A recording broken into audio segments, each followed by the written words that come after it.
Welcome, or welcome back if you were here last time.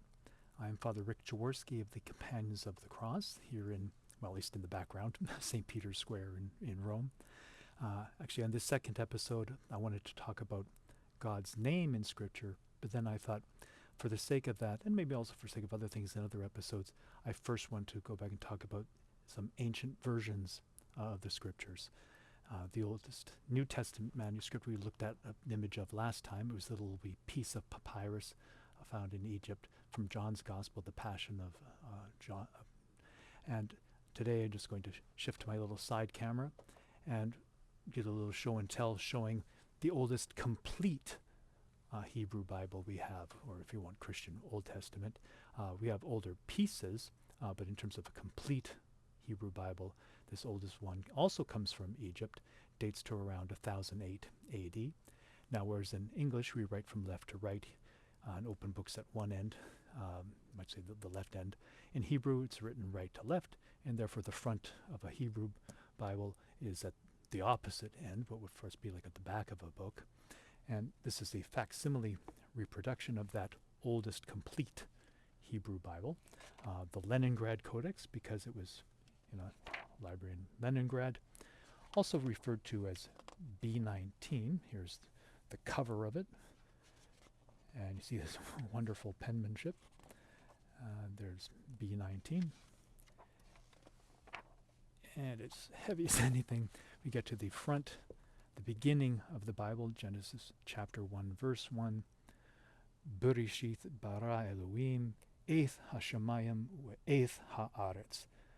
Bereshith, in Rosh Hashanah is the head or the beginning of the year, the new year.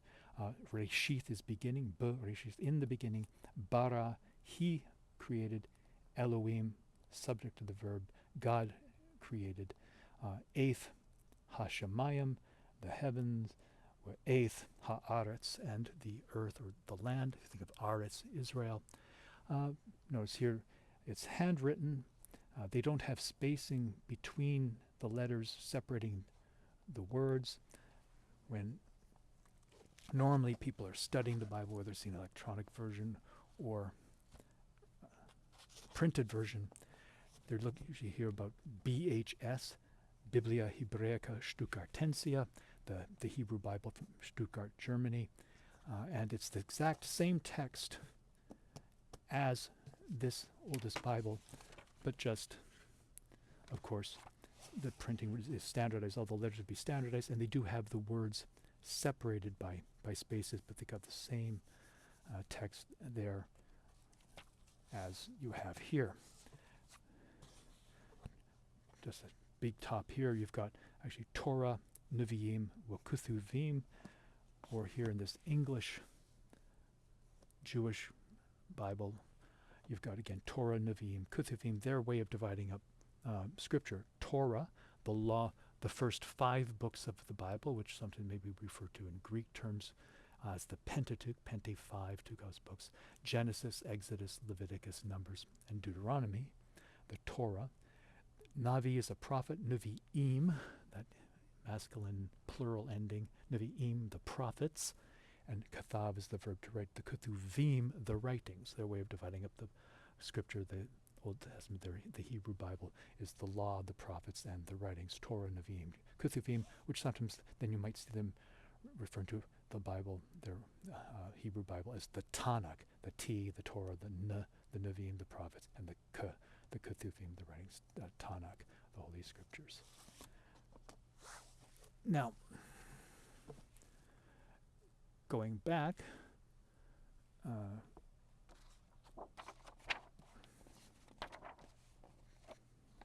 to that first page, just mentions like there's no space between the words. We'll come to this later, but you'll also notice that there's between the text there are some there's little, besides the consonants, there's little pointing indicating vowels, indicating where to accent things, where to maybe to put some pauses.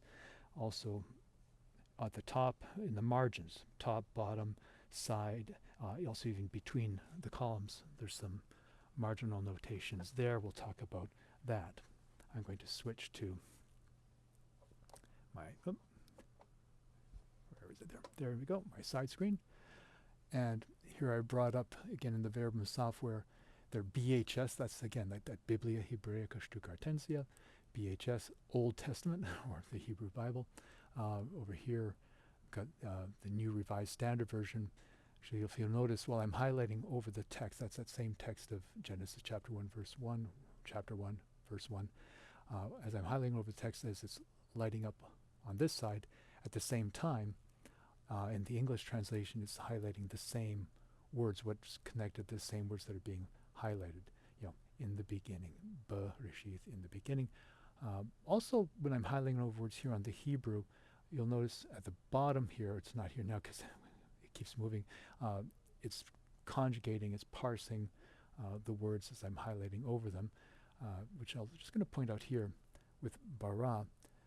You notice it'll say near the bottom here in this area, as I highlight over bara, he created, it says verb, cal, perfect, third person masculine singular. So he created, it's a masculine singular associated with this verb, although Elohim is plural in form. Think of El, Michael, me, ka, El, me, who, ka, like El, God, who is like God, Michael, who is like God. El, Elohim, that im, is a plural masculine ending, at least in form, just like cherubim, seraphim, in terms of angels. But that we know it's the subject of the verb because this little thing here, this eighth before Hashemayim, and where eighth, the was the and, again, eighth, ha'aretz. This eighth part is known as a direct object marker. It marks the direct object of the verb. So the object of the verb create. What did he create? He created the heavens and the earth. There's no eighth before God, Elohim. So this is the subject, but it's being paired with the masculine singular verb.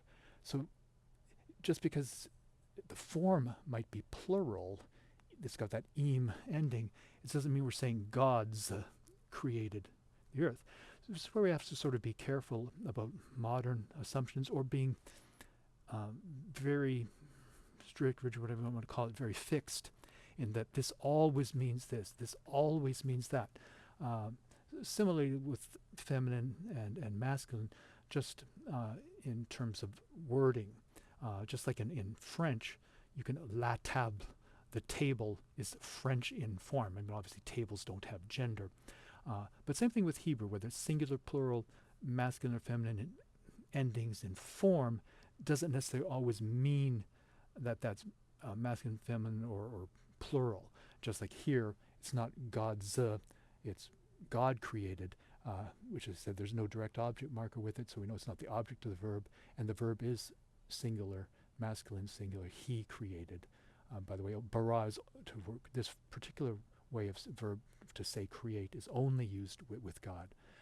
And so Elohim, here, even though the form might be plural, it's not God's, it's God. God created the heavens and the earth.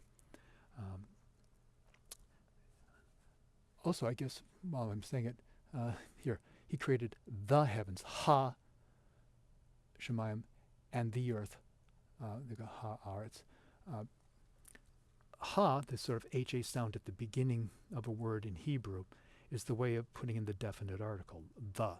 Or it could also indicate the vocative. You're addressing someone, like so, ha of the Father, or it could be O Father, or Father, you're addressing God the Father. This in Hebrew, it's a ha at the beginning.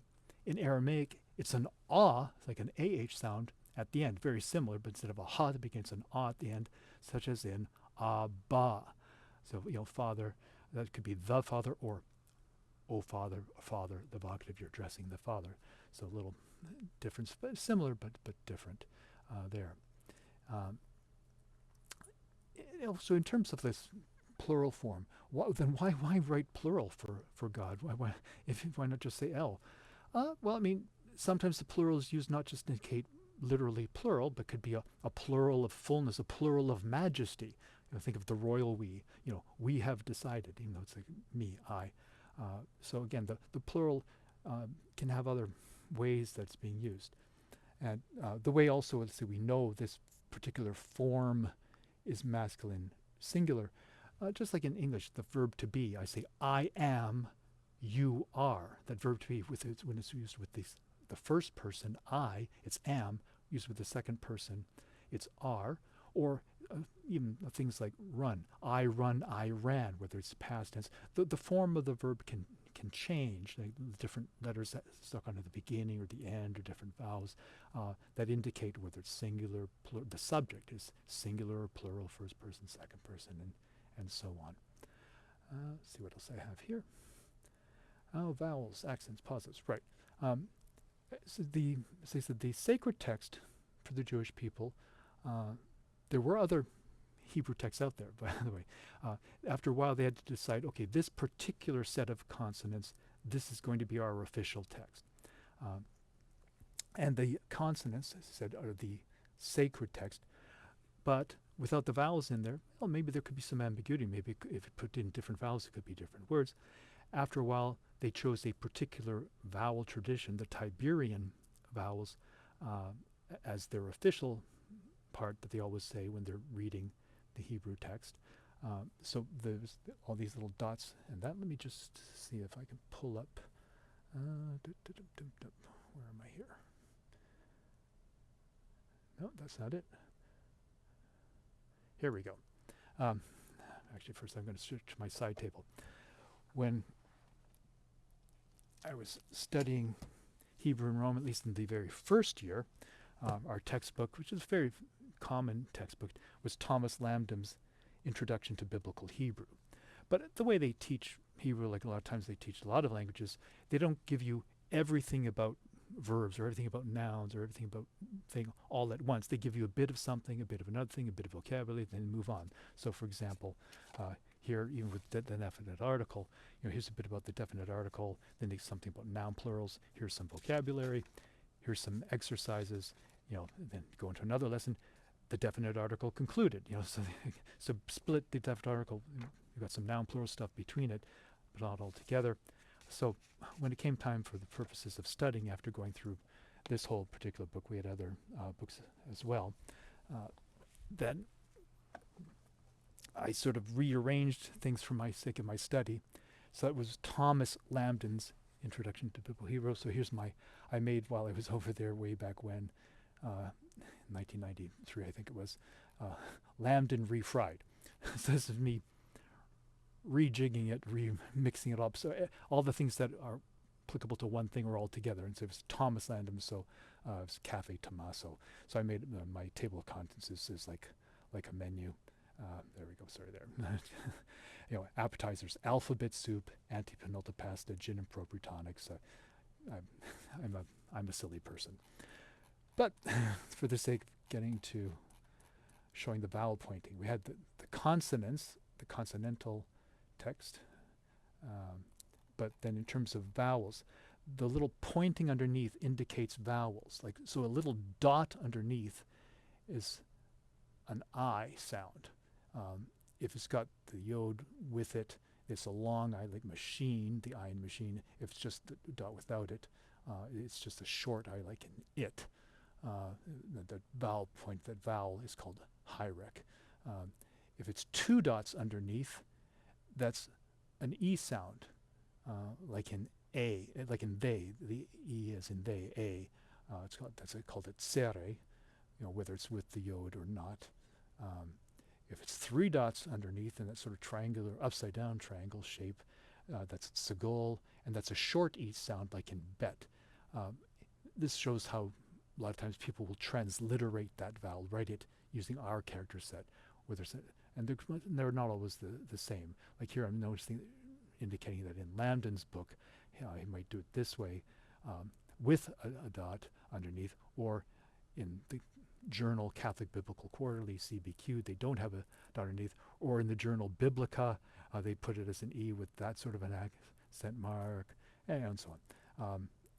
This thing, a line with a little tail, or whatever you want to call it, a comet, that's an ah sound, like in father, or if it's just a line underneath, that's a patach, which is an a sound as in that, and so on. Like, the three dots in sort of an upward angle is a kibbutz. That's like a u sound, as in book, that kind of a sound.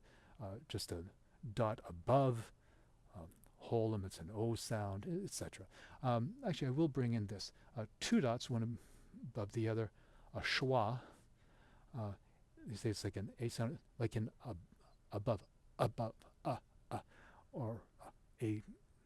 I'm trying to get my cursor in the right spot for the magnification. A glottal stop. Sometimes for glottal stop, people talk about like Cockney saying bottle, like a Cockney, that little which again, might in different journals, J. Bill's Journal of Biblical Literature, might be written differently, how they're going to put it in English. A Hatev schwa, if you put one of these other vowels with the schwa, it's again a very short o. That is actually going to come in when we're discussing God's name, and the whole why Jehovah's a mistake and what God's name is, and so on. So that's some of those little dots and strokes around the letters have to do with vowel pointing. Let's see. And go back to where I was before. And what did I want to say? Vowels, accents. They'll also tell you here, like you see there under bara, you see your comets. So I said it was an as in father, so it's ba, ra, and then you've got other things indicating where pauses are. So bereshith, that little line there, besides the da, there's the sheath, I said the little dot underneath and the yod together is a long I sound, so that's eth, and under the two dots under the r, the resh, that's that long e sound is in they, resh, and the b, just a little the schwa underneath the b. The dot in the middle of the b means it's like a hard b, if you will, like b.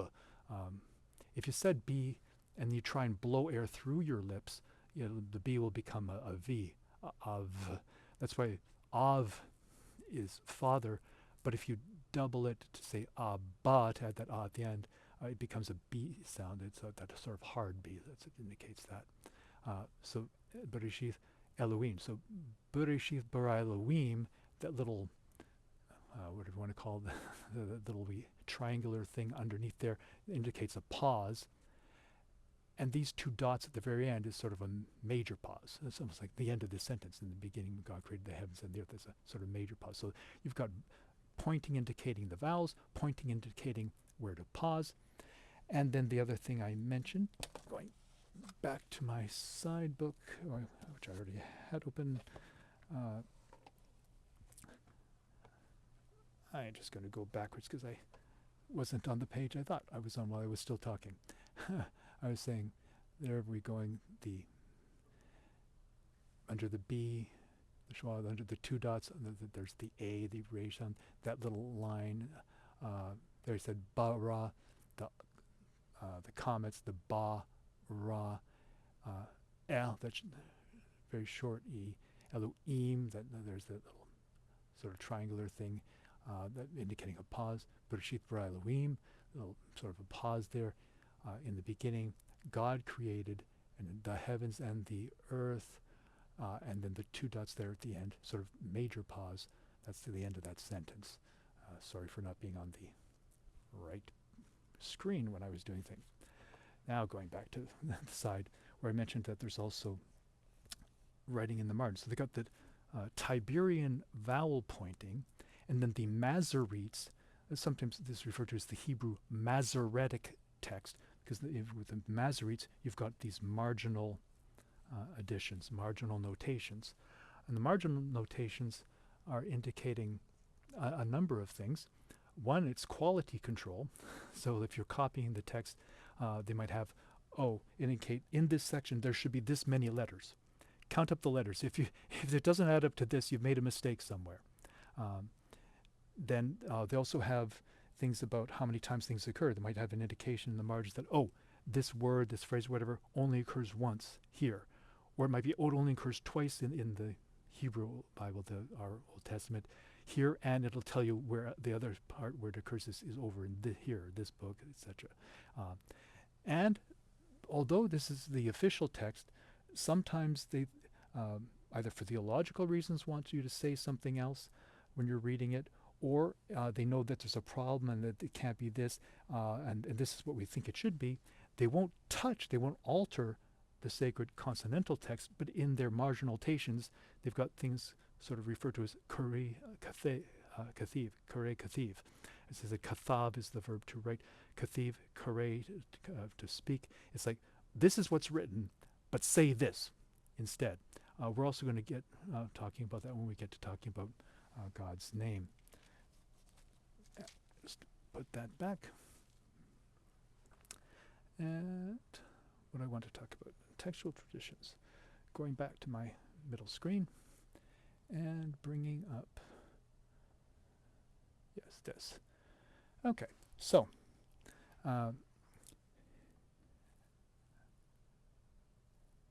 here we've got again BHS. Time-wise, this is later. This is going back as we go up towards the top of the screen, earlier in time, more ancient. What we want to try and find out is what's the original Hebrew. Again, we don't have the original text. What was the original Hebrew?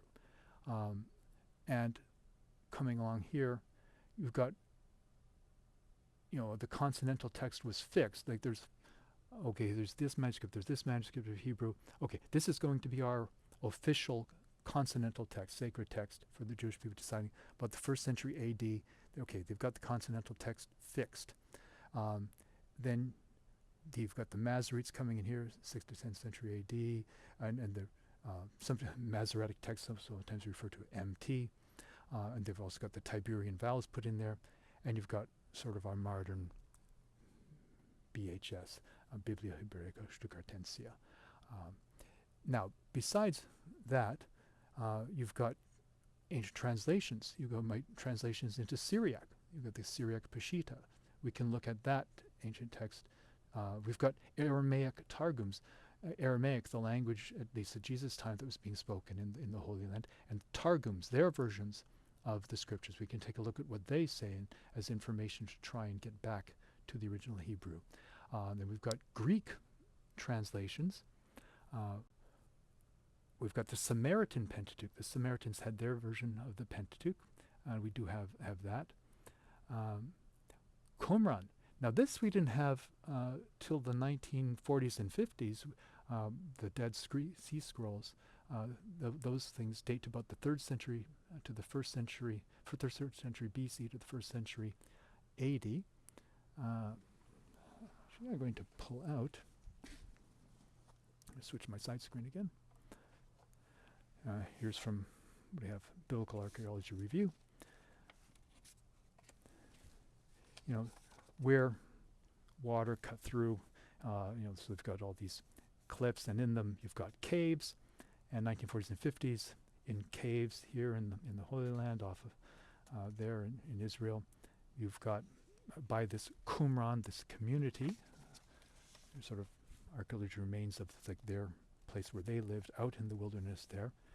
They found these scrolls, and here in this shrine of the book, one of the scrolls, very famous, they found was nice and very large and complete, the Isaiah scroll.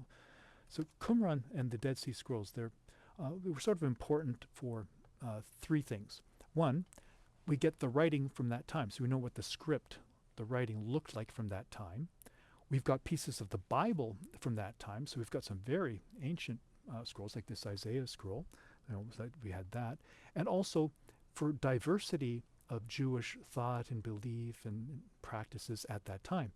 In the Bible we talk about the Pharisees and the Sadducees. We also know about hear about the Essenes. A lot of people think that, again, the people at this Qumran community out in the wilderness, separating themselves from the city, the evil, wicked, sinful cities, to be out in the wilderness preparing a way for the Lord, more ascetical lifestyle, ritual washings. A lot of people think John the Baptist might have been a member of this community. He might be, an Essene, a Jew, that Essene variety. And but however, all the writings that we seem to have had since after Jesus' time, the Romans came in and, destroyed things, and people who survived, and the views that we had writings before of were mainly just the views of the Pharisees. But here from Qumran, we get documents besides the Bible, other documents of this community, and we see how they thought, and we sort of get to see how there's a much wider variety of Jewish thought at the time, which you even see in the Bible. Remember how Paul, once he's saying, hey, I'm being persecuted, he tries to pit, when he's on trial, he tries to pit the Pharisees against the Sadducees, because one of them, it says, believes in angels and the resurrection, others don't.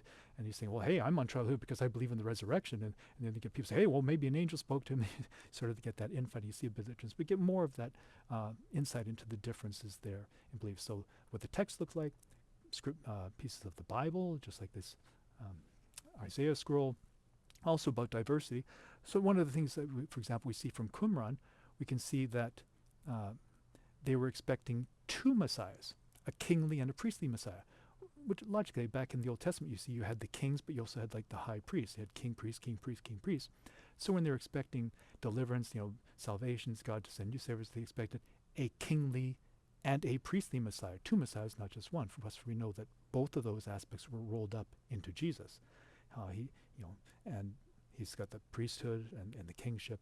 Also, we know from their writings that they expected the Messiah that would come, or messiahs, would kill their enemies, not be killed by their enemies. Another thing, for example, which can explain various things in the Bible. For instance, we know from their writings that Hosanna, literally Hosanna, is just Lord, save. Sort of like this imprecation, this prayer, Lord, save, Hosanna. But we know from their writings that they believed that when the Messiah would come, he would be greeted with cries of Hosanna.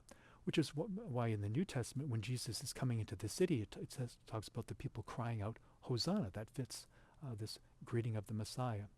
I'm just going to put that to the side and go back to my side screen here. So you've got the text from Qumran, which are very ancient. Like compared to here, the Bibliographia Stuttgartense is based on this one Leningrad Codex B19 dating to about 1008.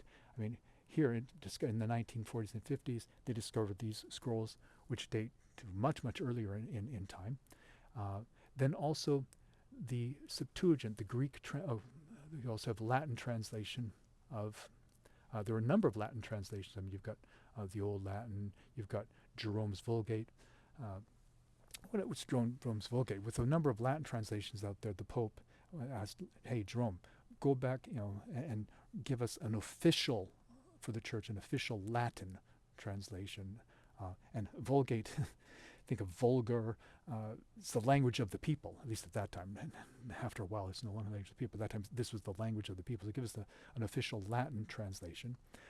Same thing even with the New Testament. You had an official Greek translation. There were a number of Greek translations of the New Testament out there, but let's say they want an official one.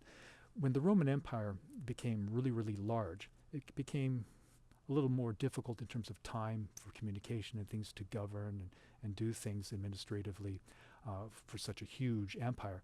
So they established, they had Rome in the west, and the Latin-speaking Rome, the capital. They established another second capital at Byzantium in the east, Byzantium, Constantinople, where that is. And literally then when the Roman Empire split into two pieces, you had the Latin west and the Greek east, the Byzantine Empire. And when they wanted an official Greek version out of all the Greek manuscripts, they chose a particular text tradition for their official Greek Bible. Going back to the Septuagint, remember we had a bunch of Jewish people down in Egypt, a lot of Jewish people who didn't necessarily speak Hebrew or Aramaic, but spoke Greek. Once time, Alexander the Great, the Greek Empire, the Roman Empire was big, Greek Empire was big. At one point, the Greeks were actually ruling even in Egypt. So we've got a number of Greek-speaking people, and they wanted a Greek version of the Old Testament for those people there. And I'm going to switch to my side desk again. Here we've got the Old Testament pseudepigraphy, expansions of the Old Testament, legends, wisdom and philosophical literature, prayers, psalms, fragments of lost Judeo-Hellenistic works, Jewish Greek works.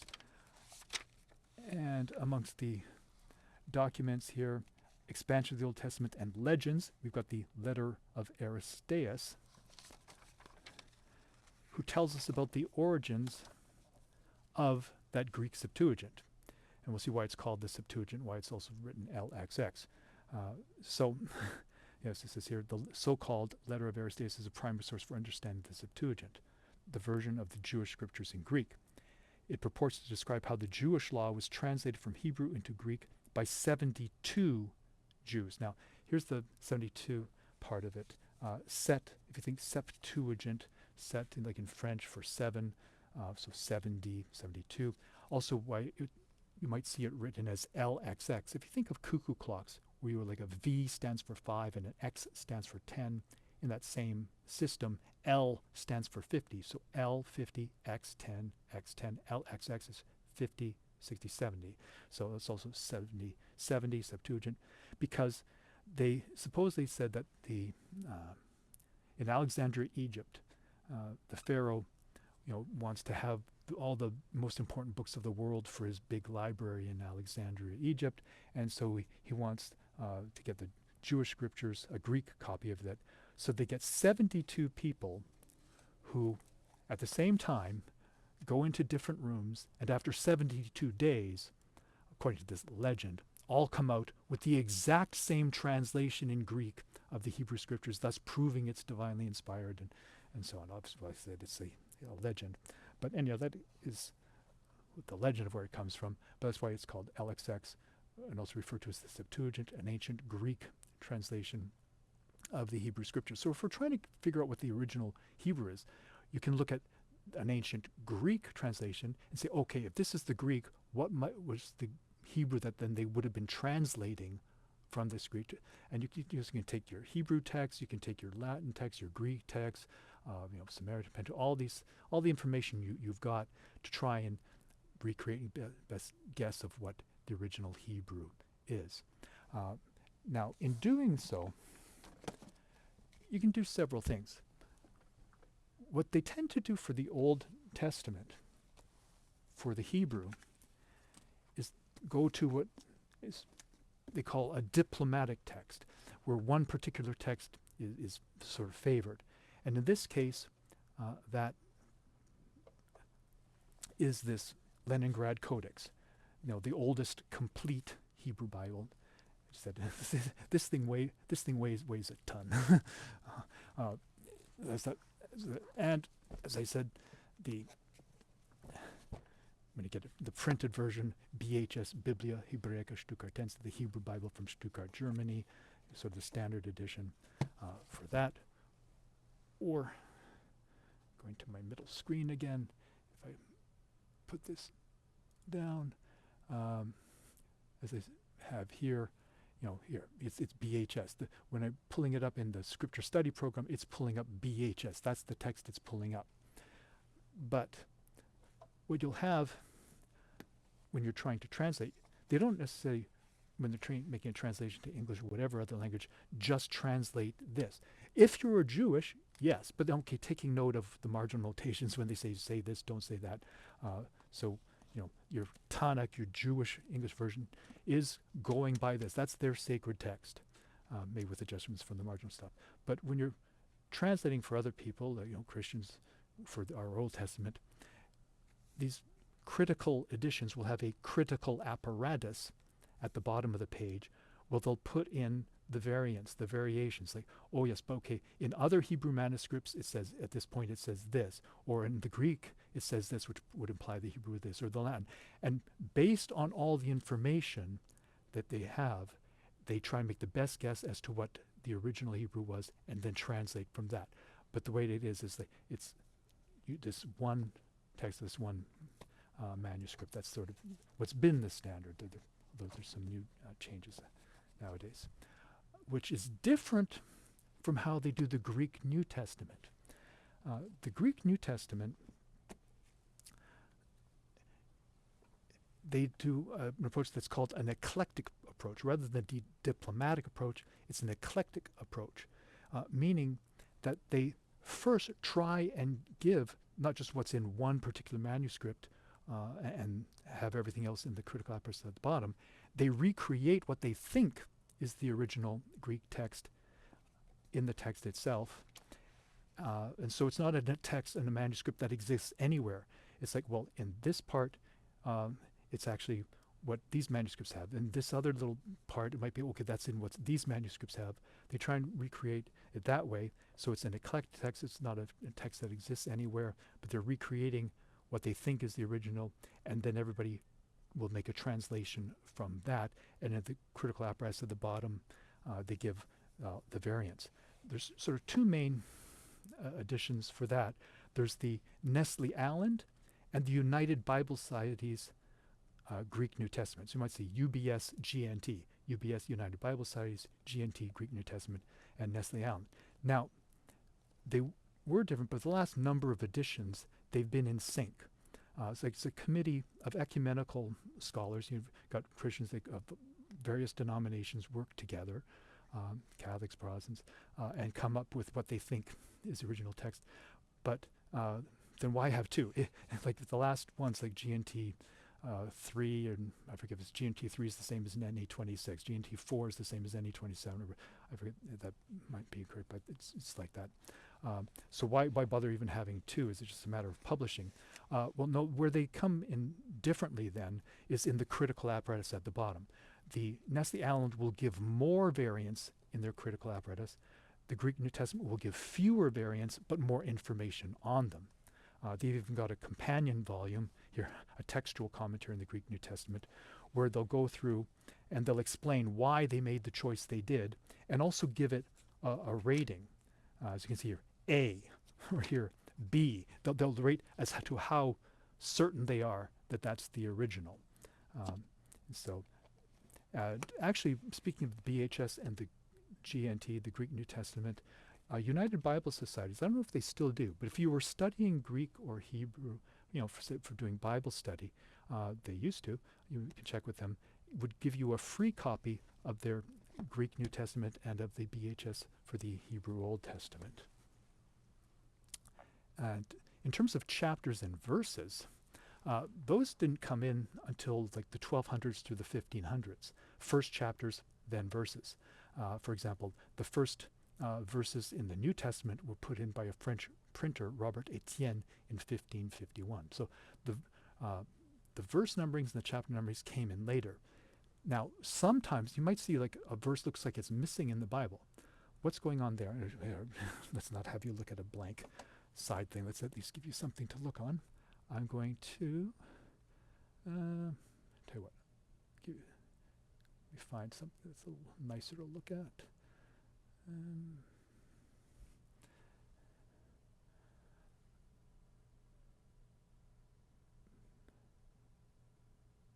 Here we go. I'll give you this. Yes. In terms of what they look like, for the Hebrew Masoretic text, sometimes you see MT or a fancy M. Greek Septuagint, the LXX, that's like 70, 50, 67, or a fancy G. Aramaic Targums, you might see TG for Targum, or fancy T. Latin Vulgate VG or a fancy V. So, where was I? In terms of changes, like why do the manuscripts differ? Well, you mean, why aren't they all the same? Well, here's some principal causes of textual change. It could be unconscious. Say somebody was dictating it and another person was copying it. You might have heard wrong. You might have heard incorrectly. I think that happens to me all the time. And I was like, what? Say what? No, they didn't say that. Once somebody was talking about something and I was saying, I thought they were saying ministry to the dead, which to me doesn't make sense. Ministry to the dead, ministry to the dead. And then I think, what? And then finally went, ministry to the deaf, which is kind of humorous. I wasn't hearing them and said ministry to deaf instead of dead. But anyhow, letters, words, or phrases might appear twice. Like you could have same word, but in going along later on in the same document, the same word is. And let's say you're copying, you're looking to the original, then you're coming back and looking at your thing. Maybe when you look back to the original, you could look back to the same part, and you might end up copying something twice, or the opposite. You jump to further ahead where it had the same phrase, and you've missed something that was different between it. Something could be there twice, but you only write it once. You could write it, those sorts of things. Influence of context. Sometimes, well, okay, I'll get to that later. Confusion of letters. This stroke. Yod and Vav are very similar. Yod is like just starts at the top and it's very short. You make it a little longer. It's a Vav. What if it's sort of between the two? Is it a long Yod or is it a short Vav? Transposition of letters where you switch the position. You switch the order and you flip them around, almost like dyslexia or something like that. But you could, and that might make a different word with a different meaning. Wrong division of words. Remember, where there wasn't a space between it. Depending on where you put the division, it might have a different meaning. Maranatha, if it's all together, is that Maranatha or Maranatha? Which would be different in terms of whether the Lord is coming or the Lord has come, or which both can be true. But you're going to get something different. So there can be unconscious changes, but also conscious changes. The attitude towards Scripture nowadays, we'd say, look, no, you don't touch it, you don't rewrite it. Same thing with once the Jewish people fixed the consonantal text. It's like, okay, even if we think there's a difference or something, we're going to put it in the margins. We're not going to touch it. But back then, they can still hold it very highly, very respectfully, very reverently, have it as the Word of God, but not have a problem. It's just a different mindset. Not have a problem making changes. Correcting something they think is wrong. Or explaining something, adding, oh, that's because at this time there was this, adding in an explanation. Influence of parallel text. Something is in one gospel, for example, Matthew, Mark, or Luke, and maybe they've got a bit more of information about the same story. Maybe somebody puts that extra bit of information into the other gospel where they're telling the same story. They don't have it. The influence of a parallel text, where if you wanted to say, no, okay, that gospel, the way they tell the story, they don't include that little detail. Don't stick it also in there. If you want to say, what was the original rather than adding it. Theological motivation. Oh, they don't like it. In the Old Testament, there's one point, I think it's with Abraham, where it says that God stood before Abraham. And people said, no, that's we can't have that. God doesn't stand before Abraham. Abraham stands before God. And so they change it because they don't like it. You still have them together, but they change what's literally there in the text because they don't like it. So for various reasons, that's why we can have different manuscripts, and we might have to try and recreate the original. To go back to here, I want to go to, what am I looking for? Mark 9:43. Okay, I want to go to the English translations. Right, I'm smart enough to set up so it's going to start right where we want it.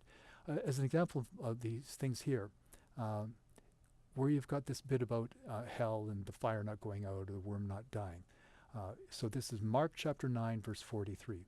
If your hand causes you to stumble, cut it off. It's better for you to enter life maimed than to have two hands and to go to hell, to the unquenchable fire. And if your foot causes you to stumble, cut it off. It's better for you to enter a life lame than to have 2 feet and be thrown into hell. And if your eye causes you to stumble, tear it out. It's better for you to enter the kingdom of God with one eye than to have 2 eyes and be thrown into hell, where the worm never dies and the fire is never quenched. Okay. This is what you've got in New Revised Standard Version. Verse 43, you don't have a verse 44 here. You've got verse 45.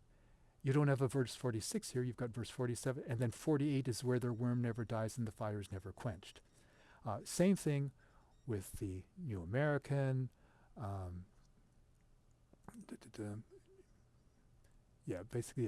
New Jerusalem. Some of these other ones, NIV, New International Version, RSV, Revised Standard Version. But in the New King James Version, it would be the same thing for the King James, in the Douay-Rheims, this bit about, you've got it in verse 48, where their worm does not die and the fire is not quenched. You've got it again added here in what's numbered as verse 46, and here again is in what's numbered verse 44. Now, what's going on there? What is likely when the numbering came in at one particular time? What this is like later on, after the numbering came in, it was decided that no, in the original text in Mark, it only had that bit about where the worm does not die and the fire is not quenched in verse 48. Some people said, okay, well, it has that here, like, okay, your eye caused you to sin, then cast it out, because better to go in with one eye than this, where the worm does not, and thought, well, similarly, let's put it in with the foot and the hand, put the same thing in there, and they stuck it in there. If we go to, I've got to move my books around. Let's see. Go to the side. This edition of Swanson. So we've got things like this where, you've got critical apparatus at the bottom. For other purposes, sometimes it's nice to have things like this in this edition by Swanson. Here we've got Gospel of Mark, where they've got the whole thing written out in parallel lines. So they'll have, here, this text, that's what we've got in these manuscripts. This text, that's what we've got in these manuscripts. But you can see the differences when you match them up. So for here, this is Mark chapter 9, verse 44, omission. So all these manuscripts, and some of them are the major manuscripts that are more ancient or also better manuscripts, all omit it. These ones have it. Or again with verse 46, if we get to the bottom here, verse 46, omitted. All these manuscripts don't have that in there, but these ones do. And when they're looking at those manuscripts, now how do they do this? Why make the choice based on what manuscript? Oh, yeah, age is one thing, but another thing is that tradition of that manuscript. Is that a manuscript that tends to do a lot of changes, whether it's harmonizing things with parallels, bringing in these additional things, explaining things, making changes? There's just like that sort of quality, not on the age, but the quality of the manuscript. And it doesn't matter how many copies of it there are.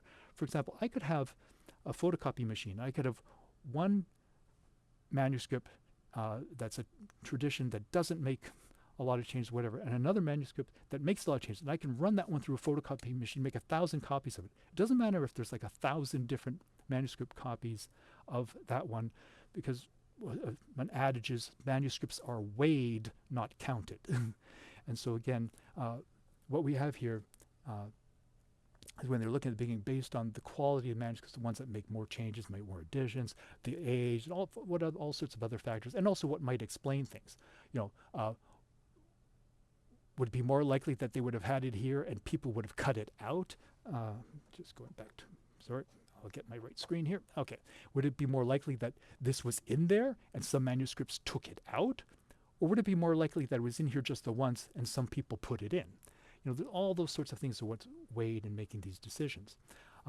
Now, why is it in the New King James Version? Remember I talked about at one time the Byzantine Empire, the Greek half, that empire, that Greek kingdom, wanted out of all the Greek manuscripts an official Greek version for them. Unfortunately, the one they chose was the worst tradition in terms of making these changes. But because it was the official version there, that's why it was decided to use that version for the King James Version and hence also for the New King James and so on. So there's an explanation of that. Now, I'm going to go to, what do we have here? Isaiah. I want to go to OT text. Now, another example, Isaiah chapter 21, verse 8. What we have, Targum, BHS, okay. Why we have some different things here.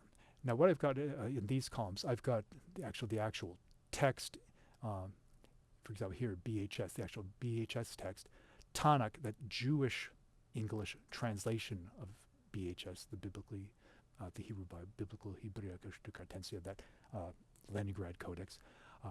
TG, Targum Jonathan. That's the Aramaic. So this is actually the Aramaic text there. The Aramaic Targum, the Aramaic translation, but sometimes they go more beyond just translation. And this is an English translation of the Aramaic Targum. LXX, here's literally the Greek Septuagint. Brenton, this is an English translation of the Greek Septuagint. Vulgate, here's your Latin, and I'm using the Douay-Rheims as an English translation of the Latin Vulgate. So what's going on here? I should pull up modern Bible. You've got a watchman on top of a tower, and it talks about the watchman being on top of the tower, and the watchman crying out things. And at one point, there's an army approaching, and it says how the watchman cries out, that there's this army coming. Now, what we have in the Hebrew is literally, it literally says, and a lion he called out. Vayikra, that's the end, he called out, and the Aryeh is the lion. But remember how just as with the Elohim after the bara, it was like he created God and God was the subject. Now, that makes the question here. Is this lion the subject? Is it a lion that cried out?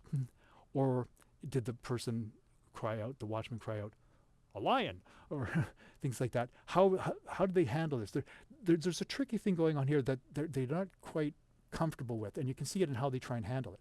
Now, the way this English Jewish translation of their sacred text, so it doesn't want to change anything, it says, and like a lion he called out, and he calls out about this army coming.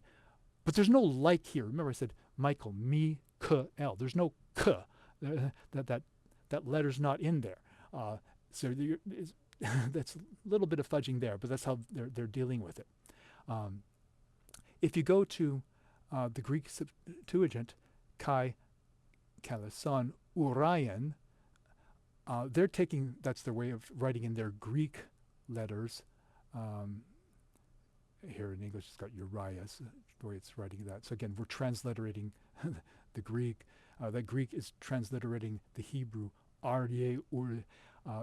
They've made that the name of the guy, the name of the watchman. So the way here in this Greek Septuagint, this ancient Greek translation, the way they're trying to deal with the Hebrew they're translating, rather than say, they cried out like a lion, they're saying this guy's name, okay, so it's the Aramaic.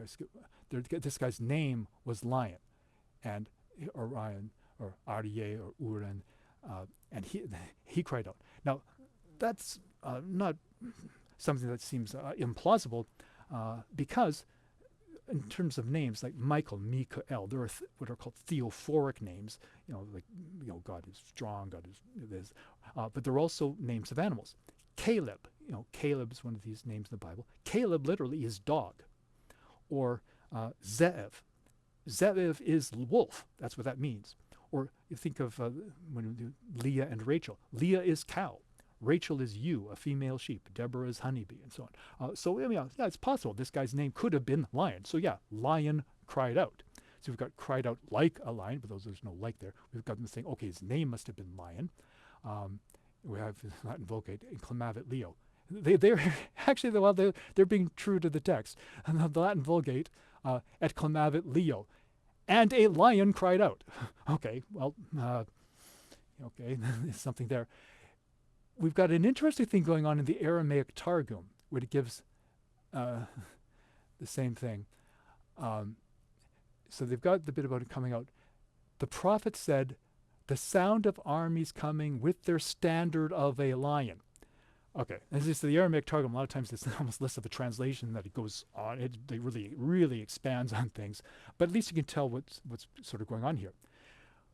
The way they're interpreting this is they're saying, oh, yes, this watchman, this lookout, this watcher, this seer, sees an army coming, and the army has banners with the image of a lion on them. And so that's why he said, like, oh, lion, because of this.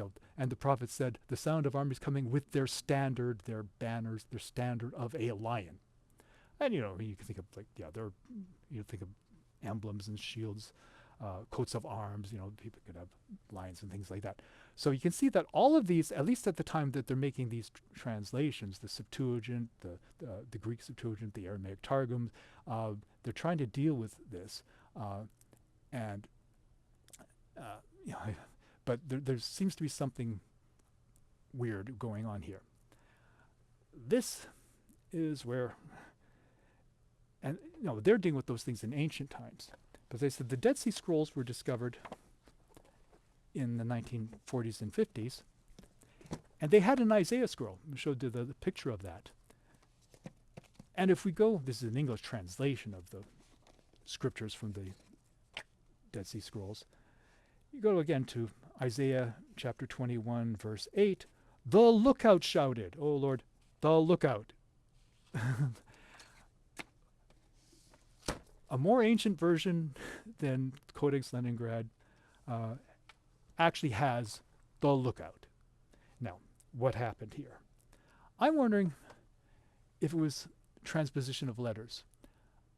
Aryeh, there's your lion. You've got the Aleph and the Resh. Ra'ah, did I bring in all my, oh yes, I did. I'm going to go back to my side view.